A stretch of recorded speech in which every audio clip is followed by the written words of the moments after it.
반갑습니다. 셋다한자연구소 양선입니다. 한자는 태고 이래 삶의 모습이 그대로 담긴 애환과 지혜의 생생한 인류 역사입니다. 한자는 극복 대상이 아닌 동행자일 때가 좋습니다. 이해하면 한자와 좋은 벗이 되어 동행할 수 있습니다. 여기 이해하며 동행하는 멋진 방법이 있습니다. 바로 셋다한자입니다. 오늘은 셋다한자 제151강 싸울전자에 관련된 셋다한자를 공부해 보겠습니다. 오늘 배울 글자는 한 글자의 중심자와 6글자의 관력자로 구성된 싸울전자의 셋다한자입니다. 먼저 배경을 살펴보겠습니다. 중심자는 싸울전자이고 싸울전자는 전쟁이 끝나고 병사들의 창이 마당에 수북히 쌓여있는 모양을 표현하고 있습니다. 셋다한자 151강은 각 상황에서 어떤 것이 수북히 쌓여있는 모양에 관한 한자들입니다. 중심자를 보겠습니다. 중심자는 싸울전자이고 싸울전자는 싸타라는 의미가 있습니다. 해당 부서로는 창을 의미하는 창과 자가 2번 겹쳐 있습니다. 그래서 싸울전자를 이미지로 표현해보면 이렇게 창이 2자로 있는 이런 모양입니다. 그래서 중심자인 싸울전자가 표현하는 싸타라는 것은 창을 던지고 또 창을 던지니 마당에 창이 쌓였다라는 그런 뜻입니다. 옛날에 전쟁에 투입되는 신참 병사들은 징집되어 훈련소에서 훈련을 받은 정식 군인들이 아니었습니다. 그들은 갑자기 전쟁이 나는 바람에 동원령이 발령되어 억지로 끌려와 창한자로 들려서 전쟁에 투입된 생업에 종사하던 일반 사람들입니다. 그들이 운이 좋게도 전쟁이 끝났는데 살아서 돌아왔다면 더 이상 부대에 남아있을 이유는 없습니다. 가능한 한 빨리 집으로 돌아가야 합니다. 그러기 위해서는 그들이 지급받은 무기, 즉 창을 반납해야 합니다.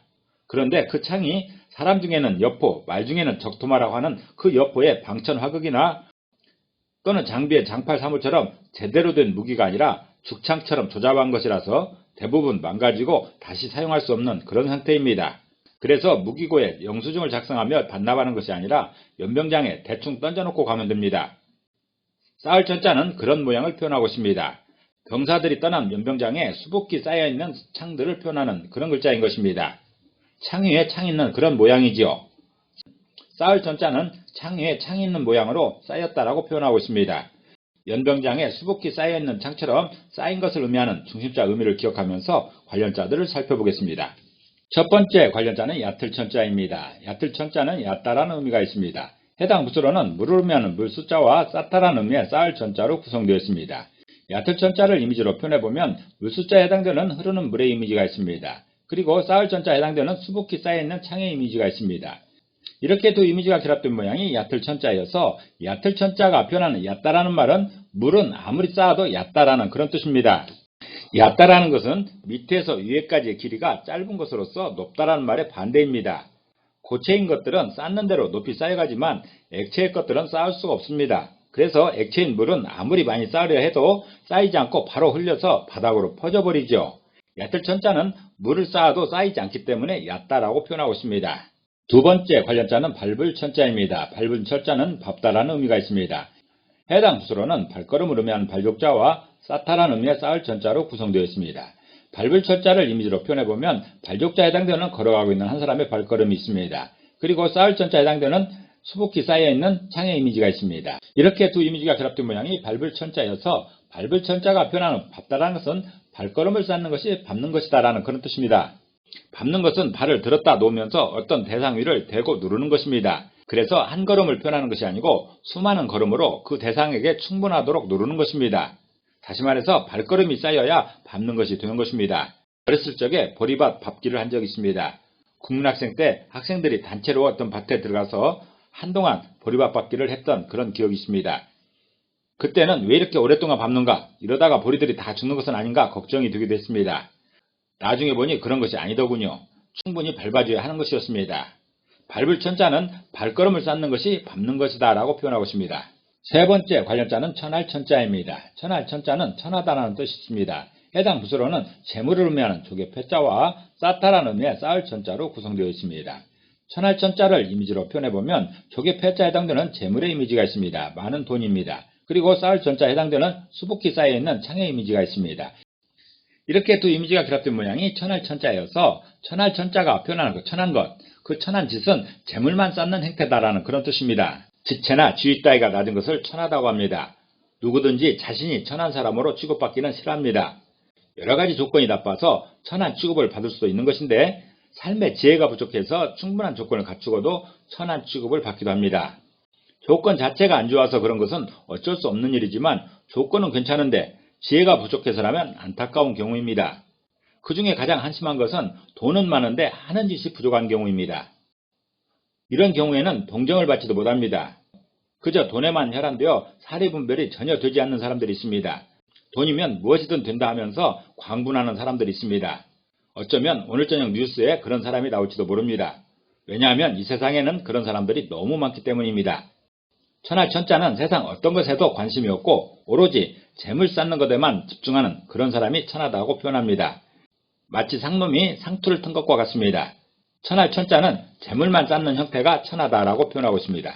네 번째 관련자는 돈전자입니다. 돈전자는 돈을 의미하고 있습니다. 해당 부수로는 금을 의미하는 세금자와 싸타라는 의미의 쌓을 천자로 구성되어 있습니다. 돈전자를 이미지로 표현해보면 세금자에 해당되는 금의 이미지가 있습니다. 그리고 쌓을 전자에 해당되는 수북히 쌓여있는 창의 이미지가 있습니다. 이렇게 두 이미지가 결합된 모양이 돈전자여서 돈전자가 표현하는 돈은 금이 쌓여있는 모양이다라는 그런 뜻입니다. 금은 모든 재물의 기본이 됩니다.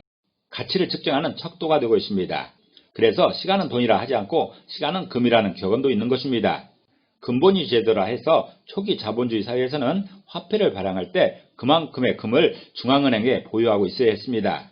지금은 대부분의 나라에서 정부에서 책임을 지고 화폐를 발행하는 관리 통화제도이지만 예전에는 금을 보유한 만큼 화폐를 발행할 수 있었던 것입니다. 그렇게 금을 쌓는 것이 돈의 기본 개념입니다. 돈전자는 금이 쌓여있는 모양이 돈이다라고 표현하고 있습니다. 다섯 번째 관련자는 전별할 전자입니다. 전별할 전자는 전별을 의미하고 있습니다. 해당 부서로는 밥을 의미하는 밥식자와 쌓다라는 의미의 쌓을 전자로 구성되어 있습니다. 전별할 전자를 이미지로 표현해보면 밥식자에 해당되는 밥의 이미지가 있습니다. 그리고 쌓을 전자에 해당되는 수북히 쌓여있는 창의 이미지가 있습니다. 이렇게 두 이미지가 결합된 모양이 전별할 전자여서 전별할 전자가 표현한 그 전별은 밥이 쌓여 헤어지는 것이다 라는 그런 뜻입니다. 우리들의 언어 습관 중에 헤어지는 것을 모두 이별이라고 하는데 그것은 틀린 말입니다. 이별은 헤어지는 것 중에서 고약한 사정이 생겨 앙심을 품고 헤어지는 최악의 방법입니다. 사람은 유한한 존재이기 때문에 만나면 언젠가는 헤어지게 되어 있습니다. 좋은 일로 헤어지기도 하고 나쁜 일로 헤어지기도 합니다. 또는 죽어서 헤어지기도 합니다. 많은 헤어짐 중에서 너무 오랫동안 미운정, 고운정이 들었는데 헤어지는 것을 전별이라고 합니다. 흔히 밥을 같이 먹으면 정이 든다고 해서 좋은 사람을 만나면 같이 밥을 먹습니다. 그렇게 같이 먹은 밥이 쌓이고 쌓이면 정이 들게 됩니다. 그러다가 한 사람이 승진을 하든지 전보를 가든지 아니면 유학을 하든지 해서 헤어지게 되면 참으로 아쉽습니다. 이렇게 같이 먹은 밥이 쌓인 후에 헤어지는 것이 전별입니다. 전별할 전은 밥이 쌓여서 헤어지는 것을 전별이다라고 표현하고 있습니다.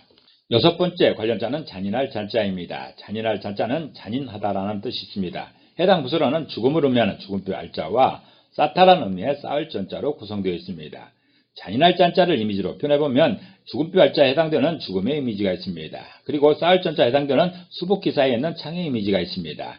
이렇게 두 이미지가 결합된 모양이 잔인할 잔자여서 잔인할 잔자가 표현한 잔인한 것, 그 잔인한 것의 최고는 죽음이 쌓이는 것이다 라는 그런 뜻입니다. 잔인하다는 말은 인정이 없고 아주 모진 것을 말합니다. 이런 사람이 주변에 있다면 피하는 것이 상책입니다. 잔인한 것도 종류가 많습니다. 요즘에는 반려동물을 잔인하게 학대하는 뉴스를 자주 접하게 됩니다. 인간에게는 잔인한 면이 있지요. 사람에게 잔인하기도 하고 짐승에게 잔인하기도 한데 그 중에 가장 잔인한 것은 죽음입니다. 멀쩡한 사람을 이유도 없이 죽이는 이른바 묻지마 살인도 있습니다. 잔인한 것입니다. 그것도 많은 사람에게 별 이유도 없이 묻지마식으로 하게 되면 정말 잔인한 것입니다. 삼국지에 보면 수많은 전쟁이 치러지는데 수십만의 병사를 끌고 가서 탈탈 털리고 겨우 장수와 몇 명의 수하만 돌아와서 패전을 알리는 그런 장면이 자주 나옵니다. 인해전술입니다. 인해전술이 무엇입니까? 사람의 죽음을 깔고 가는 그런 전쟁입니다. 삼국지뿐만 아니라 옛날의 전쟁에서 백성들은 그야말로 개죽음을 당했습니다. 요즘은 개들도 그렇게 죽이면 큰일 납니다. 잔인한 세월이었습니다. 잔인할 잔자는 죽음이 쌓이는 것이 잔인하다라고 표현하고 있습니다. 오늘은 한 글자의 중심자와 여섯 글자의 관련자로 구성된 쌓을 전자의 셋단자를 공부해봤습니다. 지금까지 공부한 내용을 다시 한번 요약하면서 이 시간을 정리하도록 하겠습니다.